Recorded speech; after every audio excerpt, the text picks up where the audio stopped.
Good morning to all of you. Myself Kardar Chaudhary, lecturer, Government Polytechnic College Ajmer. Today I start frequency modulated signals ratio detector यानी demodulation of FM using ratio detector circuit. This circuit is similar to Foster-Cili discriminator circuits besides the position of diode D2. Foster Seeley circuit में कुछ changes करके ratio detector circuit बनाए गए हैं। कारण उसमें जो एम्पलीट्यूड नॉइज अराइज हो रही थी फोस्टर-सिली में, उसको रिमूव करना। तो क्या क्या चेंजेस किए गए हैं? फर्स्ट वन, डायोड D2 को चेंज किया है। डायोड D2 को पोजीशन रिवर्स की है और आउटपुट सर्किटरी में वेरिएशन किया गया। Besides this all circuit is resemble to Foster-Cili circuit. तो यहाँ पे दो चेंजेस किए गए हैं फोस्टर-सिली सर्किट से रेशियो डिटेक्टर सर्किट में। और इससे क्या क्या एडवांटेज हुए? बैंडविड्थ इंक्रीज हुई और लीनियरिटी अच्छी हो गई और better immune to amplitude noise. जो प्रॉब्लम्स फोस्टर-सिली में मेजरली अराइज हो रही थी, वो प्रॉब्लम इससे रिमूव हो गई। देखिए आगे क्या है, रेशियो डिटेक्टर सर्किट का सर्किट डायग्राम बताया गया है। इसमें आप चाहे तो देख सकते हैं। ये इसका वोल्टेज वर्सेस फ्रीक्वेंसी ग्राफ बताया गया है। फ्रीक्वेंसी के रिस्पेक्ट में देखिए वोल्टेज का जो है लीनियर ग्राफ है, लीनियरिटी इम्प्रूव हुई है। और इसके साथ साथ बाकी सारा अरेंजमेंट सेम है। कपलिंग कैपेसिटर लगा है, centre tap double tune circuitry है, कॉइल लगी है L3, डायोड D1 लगा है, D2 की पोजीशन इसमें रिवर्स हो गई है और आउटपुट जो लिया गया है उसकी पोजीशन वेरी हुई है। रेशियो डिटेक्टर का आउटपुट फोस्टर-सिली के आउटपुट वोल्टेज का एग्जैक्ट हाफ होता है। कारण इसमें दिखाया गया है, देखिए हेंस प्रूव भी किया गया है। मान लीजिए output voltage V0 O dash terminal से लेते हैं।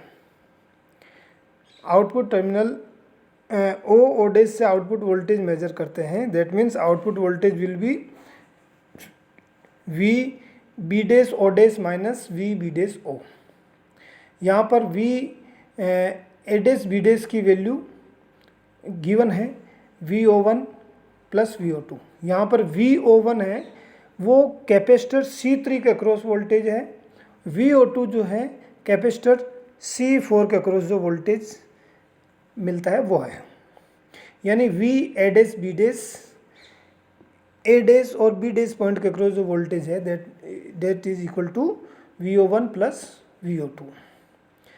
और V0 output voltage V B dash O dash, V B dash O dash minus V B dash O. Here V B dash O dash आप निकाल चुके हो। V B dash O dash क्या है? V A dash B dash का just half, because middle है बिल्कुल, R दोनों रजिस्टर सेम है तो उनका आधा। और V बी डैश ओ क्या है? VO2। इसको आगे फर्दर सोल्व करते हैं, वैल्यू पुट करते हैं तो आप देखेंगे कि V0 जो आ रहा है VO1 minus VO2 divided by 2। यानी फोस्टर-सिली का जो आउटपुट वोल्टेज था वो था VO1 माइनस VO2 और यहाँ पे रेशियो डिटेक्टर का जो आउटपुट है वो है VO1 minus VO2 divided by 2, यानी जस्ट हाफ ऑफ फोस्टर-सिली। तो ये तो हुई आउटपुट वोल्टेज की बात। वर्किंग प्रोसेस सेम रहेगा, फोस्टर-सिली का जो वर्किंग प्रोसेस है वही वर्किंग प्रोसेस रहेगा। यानी ये ट्यून सर्किट है, ट्यूनिंग करेगा, FC पे ट्यून किया गया है और FC से ग्रेटर देन फ्रीक्वेंसी रहेगी तो आउटपुट वोल्टेज पॉजिटिव रहेगा, FC से बिलो फ्रीक्वेंसी रहेगी तो आउटपुट वोल्टेज नेगेटिव रहेगा और FC पे आउटपुट वोल्टेज 0 रहेगा। ये ग्राफ बता रखा है वोल्टेज वर्सेस फ्रीक्वेंसी का, जो काफ़ी लीनियर है। देखिए अपर और लोअर पार्ट को छोड़ दे तो मिडिल पार्ट पूरा लीनियर है। यानी इस ड्यूरेशन में जो भी फ्रीक्वेंसी सिग्नल आएंगे वो वहाँ उसके लिए जो डिटेक्टर सर्किट है वो एग्जैक्ट बिहेव करेगा, लीनियरली बिहेव करेगा। यहाँ पर डायोड D2 की पोजीशन चेंज कर दी है, अल्टरनेट कर दी है, अपोजिट कर दी है। और उसका कारण था कि जो फोस्टर-सिली में एम्पलीट्यूड नॉइज क्रिएट हो रही थी उसको रिमूव करना। बाकी सारा अरेंजमेंट, सारी वर्किंग सेम है रेशियो डिटेक्टर सर्किट का। आप यहाँ देख सकते हैं सेम प्रोसेस अप्लाई किया गया है। दोनों वोल्टेज को कांस्टेंट मान लिया गया है, पॉजिटिव वोल्टेज को कांस्टेंट मान लिया गया, लेकिन नेगेटिव वोल्टेज फिर भी चेंज होता है according to frequency. That is discriminator response, यानी रेशियो डिटेक्टर का output voltage response. Basic ratio detector circuit जहाँ फिर से एक बार बताया गया है। और अब चलते हैं इसके एडवांटेज पे।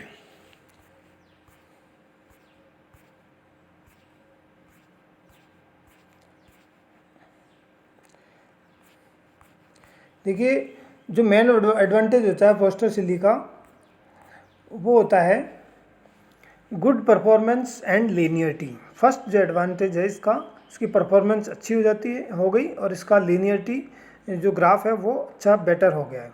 सेकंड जो इसका एडवांटेज है वो है better immunity against amplitude noise, जो कि फोस्टर सिली में अराइज हो रही थी। यहाँ पर बेटर इम्यून किया है, काफ़ी हद तक उसको मिनिमाइज किया है।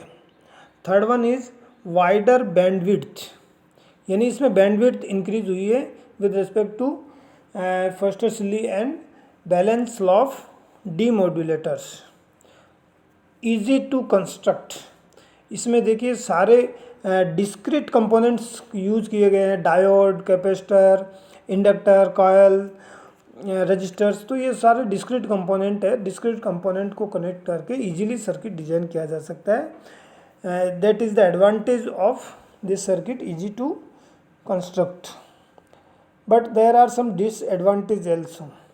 The first disadvantage is due to the use of discrete components, its construction costing is very high with respect to IC। एक IC की तुलना में इस सर्किट की जो कॉस्टिंग होती है वो काफ़ी ज़्यादा होती है। और इसकी आउटपुट एफिशिएंसी, सेकंड इसका डिसएडवांटेज है, इसकी आउटपुट एफिशिएंसी दूसरे सर्किट्स या डिटेक्टर की बात करूं, ख़ास तौर पे फोस्टर सिली की सर्किट के रेस्पेक्ट में इसकी एफिशिएंसी आधी होती है, बिकॉज इसका आउटपुट वोल्टेज भी उसके रेस्पेक्ट में आधा ही होता है। That is another disadvantage of ratio detector. Next disadvantage is distortion occurs, इसमें भी डिस्टोर्शन फुल्ली रिमूव नहीं हो पाते हैं। और it is next disadvantage is it is not suitable to implement in IC form। IC technology में ये suitable नहीं है, क्योंकि इन सभी में डिस्क्रीट कंपोनेंट्स का यूज किया गया है, इन सभी में कॉइल्स का यूज किया गया है, और IC में ट्रांसफार्मर कॉइल का इम्प्लीमेंटेशन पॉसिबल नहीं होता है। That are the disadvantage of ratio detector, but overall its performance, its capability to immune noise is better than other detectors. Thank you.